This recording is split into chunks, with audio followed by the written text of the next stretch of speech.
یہ میدان شیطان کا ہے، شیطانی مزاج کہ نہ نعمت کی قدر نہ حکم کی قدر، کہ اللہ نے یہ حکم دیا ہے اور حکم کے پورا کرنے پر یہ انعام ہے اور نہ کرنے پر یہ سزا ہے. کوئی بات نہیں، کوئی بات نہیں.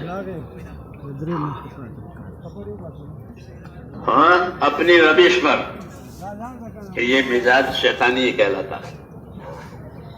اس لیے ان کے بارے میں اللہ تعالیٰ کی بہت سخت وعید ہے کہ جو شیطان کے راہ پر ہوگا تو شیطان اور شیطان کے روش پر چلنے والوں سے میں جہنم کو بھر دوں گا. یہ ان کے لیے اللہ کی طرف سے یہ ایک تنبیہ ہے کہ میں ان سے، شیطان سے اور شیطان کی راہ پر چلنے والوں سے جہنم کو بھروں گا. یہ شیطانی مزاج کہ شیطان اپنے تابعداروں کو لے کر کے جہنم میں جائے گا قیامت میں. جیسے جنتی جنت میں جائیں گے، یہ اس کے پیچھے جائیں گے. یہ شیطانی مزاج کہ نہ چلے نہ چلنے دے. اور ایک مزاج ہوتا ہے میرے دوستو، ایمانی مزاج. ایمانی مزاج بنانا ہے. نبیوں نے آ کر کے ایمانی مزاج بنایا لوگوں کا.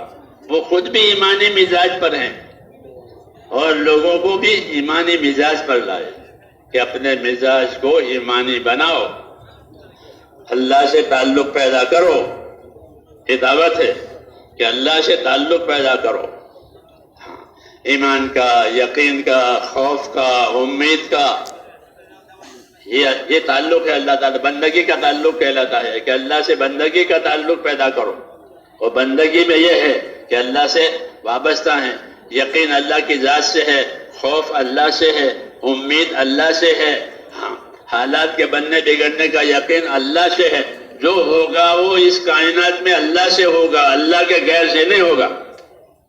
اور اللہ جو کریں گے اپنی قدرت سے کریں گے، اپنی حکمت سے کریں گے، اندھا دھند نہیں ہوگا. یہ بات دلوں میں بچھانا کہ جو اللہ کریں گے اس میں حکمت بھی ہے، اس میں خیر بھی ہے، چاہے ہمیں وہ اچھا نہ لگے، لیکن حکمت کا تقاضا ہے. حکمت کا تقاضا ہے. حکمت ایک پوشیدہ چیز ہوتی ہے، وہ بندوں کو نہیں معلوم ہے، بعد میں وہ حکمت ظاہر ہوتی ہے. کہ حکمت کی بات تھی. حکمت سے روزی کو تنگ کرتے ہیں، حکمت سے روزی کو بڑھاتے ہیں. بعد میں روزی تنگ ہو جاتی ہے، بندہ پریشان ہو جاتا ہے کہ میری روزی تنگ ہو گئی. کہ بھئی اللہ کی حکمت کا تقاضا ہے. حکمت سے اللہ تعالیٰ نے یہ کیا ہے، اس میں تمہارے لیے خیر ہے. جب حکمت ظاہر ہوگی تو پتہ چلے گا. یہ بنایا مزاج کہ اللہ کی حکمت کا تقاضا ہے کہ یہ تنگی آئی، یہ تکلیف آئی، یہ ناگواری آئی، کہ یہ حکمت کا تقاضا ہے. ورنہ اللہ کسی پر ظلم نہیں کرتا، اللہ کسی کا حق نہیں مارتا. وَمَا اللَّهُ يُرِيدُ ظُلْمًا لِلْعِبَادِ کہ اللہ تو بندوں کے بارے میں ظلم کا اللہ کا تو ارادہ بھی نہیں ہے. عمل کی بات تو آگے رہی. پھر یہ کیا ہوا کہ اللہ تعالیٰ کی حکمت کا تقاضا ہے کہ یہ حالت آوے. تو اللہ کی حکمت پر یقین کریں اور گھبراوے نہیں، امیدوار رہے کہ آج حکمت سے ایک دروازہ بند ہوا ہے، کوئی بات نہیں، کل اللہ اپنے فضل سے دوسرا دروازہ کھولے گا. یہ اصول بتایا اللہ والوں نے کہ حکمت سے اگر کوئی بات اللہ کی طرف سے ناگواری کی آئی تو بیزار نہ ہو جاوے، نا امید نہ ہو جاوے، ذمہ داری سے نہ کٹے، بلکہ اپنی ذمہ داری پر باقی رہے اور اللہ سے امیدوار رہے. اللہ نے ایک چیز حکمت سے بند کی ہے، آئندہ اپنے فضل سے کھول دے گا وہ دروازہ.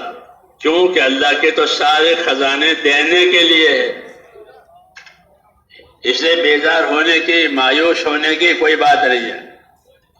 خدا گر بحکمت بے بندت درے، کشایت بفضلش درے دیگرے. کہ اللہ اگر کوئی دروازہ حکمت سے بند کرتا ہے تو گھبراوے نہیں، ابھی حکمت سے بند ہوا ہے، پھر دوسرا دروازہ اللہ کے فضل سے کھلنے والا ہے. یہ مزاج بنایا، ایمانی مزاج. کہ کوئی گھبرا بھی نہیں، بلکہ اپنی ذمہ داری پر باقی رہے کہ اللہ مختلف حالتوں سے ایمان والوں کو گزارتے ہیں. ہاں، اس لیے بزرگ فرماتے ہیں ہمارے کہ جو حالات ہمارے اوپر آتے ہیں وہ امتحان کے لیے آتے ہیں، وہ گزر جائیں گے. جیسے امتحان کا زمانہ ہوتا ہے وہ گزر جاتا ہے، پھر نتیجے کا زمانہ آتا ہے. پہلے محنت کا زمانہ ہوتا ہے، پھر امتحان ہوتا ہے، پھر امتحان کے بعد نتیجہ آتا ہے. تو حالات کو اللہ تعالیٰ امتحان کے لیے لاتے ہیں. اس لیے دین پر باقی رہنے سے ہی کامیابی ملے گی. حالات گزر جائیں گے، ہاں حالات گزر جائیں گے، اچھے ہوں گے تو بھی گزریں گے، ناگوار ہوں گے تو بھی گزریں گے، کیونکہ وہ امتحان کے لیے آئے تھے. حالات گزر جاتے ہیں اور حالات میں جو عمل کیا ہے وہ باقی رہتا ہے. اس لیے ہم کو حالات کے حساب سے چلنے کا حکم نہیں دیا ہے، ہم کو حکم کے حساب سے چلنے کا حکم دیا ہے کہ حکم دیکھ کر چلو، حالت دیکھ کر کے نہیں. حالت تمہارے قبضے میں نہیں ہے، حالات تو اللہ کے قبضے میں ہے. جیسے بچپنا، جوانی، بڑھاپا یہ ہمارے قبضے میں نہیں ہے، اللہ دیتے ہیں. ایسے ہی دوسرے حالات بھی کہ اللہ لاتے ہیں. تو اس لیے دینی مزاج، ایمانی مزاج، کہ ایمانی مزاج یہ ہے کہ حکم دیکھیں گے کہ اس وقت میں حکم کیا ہے. اس حال کا وہ حکم پورا ہو گیا کہ وہ آدمی اس حال میں کامیاب ہو گیا. اللہ نے مالدار بنایا تو مالداری کا حکم دیکھے کہ مالداری کا کیا حکم ہے. مالداری کے حکم پورے ہو گئے کہ یہ مالداری میں کامیاب ہو گیا. جس کو اپنی مالداری کی وجہ سے دنیا کی برکتیں بھی ملے گی، آخرت کا بدلہ بھی ملے گا.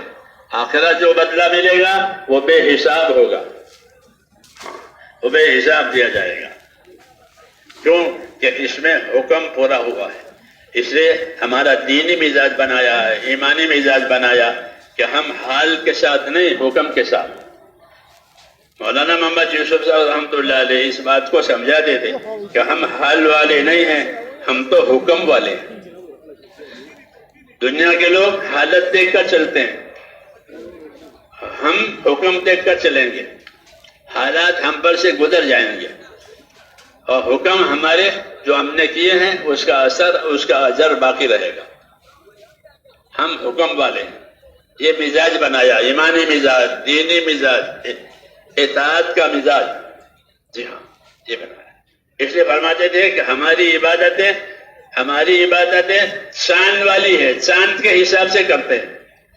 چاند کے حساب سے کہ چاند دیکھ کر روزے رکھیں گے، چاند دیکھ کر عید کریں گے، چاند دیکھ کر حج کریں گے. قمری حساب ہمارا ہے. قمری حساب میں یہ ہے کہ موسم بدلتے رہتے ہیں اور عبادت اپنے وقت پر ہی ہوگی. عبادت کے وقت پر. رمضان کا مہینہ روزے کا مہینہ، چاہے گرمی آوے، چاہے سردی آوے، چاہے بارش آوے، یہ ہوتا ہے نا. ہم موسم کے تابع نہیں ہیں کہ بھئی اب گرمی ہے چھٹی کرو، ادارے بند کرو، گرمی میں دماغ کام نہیں کرتا، یہ فلسفہ ہے. اس لیے چھٹی.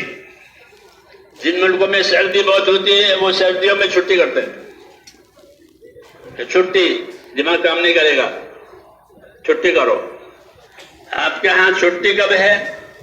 کہ ہمارے ہاں کوئی چھٹی نہیں. ہم حکم والے ہیں.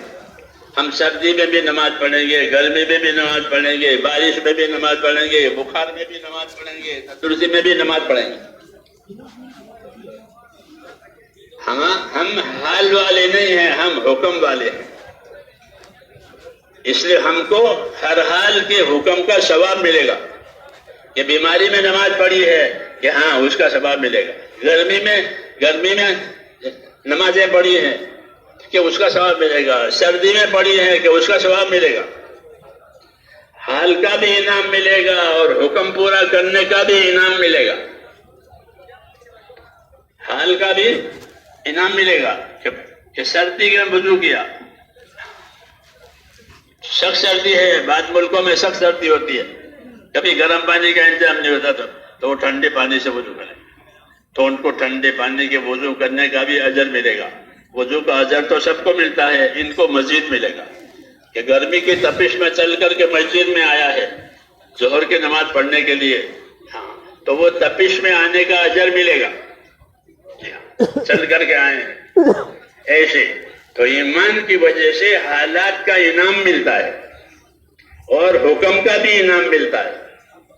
جی ہاں، اچھے حالات ہیں تو اچھے حال کا تقاضا یہ ہوتا ہے کہ کام کو زیادہ کرو۔ یہ نبیوں کی سنت ہے کہ جب حالات ٹھیک ہو گیا کہ اب کوئی رکاوٹ نہیں ہے، اب کوئی الجھن نہیں ہے، تو پھر اپنے کام کو بڑھا دو۔ جب میدان صاف ہو گیا ہے آگے بڑھ جاؤ، اپنا کام پورا کرتے چلے جاؤ یہاں تک کہ اللہ راضی ہو جائے۔ جب قریش کی جنگیں اور قریش کا فساد ختم ہو گیا، مکہ فتح ہونے سے آپ صلی اللہ علیہ وسلم نے اپنی عبادت کی محنت بڑھا دی۔ سورہ فتح نازل ہو گئی کہ ہم نے آپ کو فتح دے دی، کعبہ کی چابی آپ کے ہاتھ میں آ گئی، تو آپ نے اپنی محنت بڑھا دی۔ جب اللہ نے آسانیاں کر دی ہے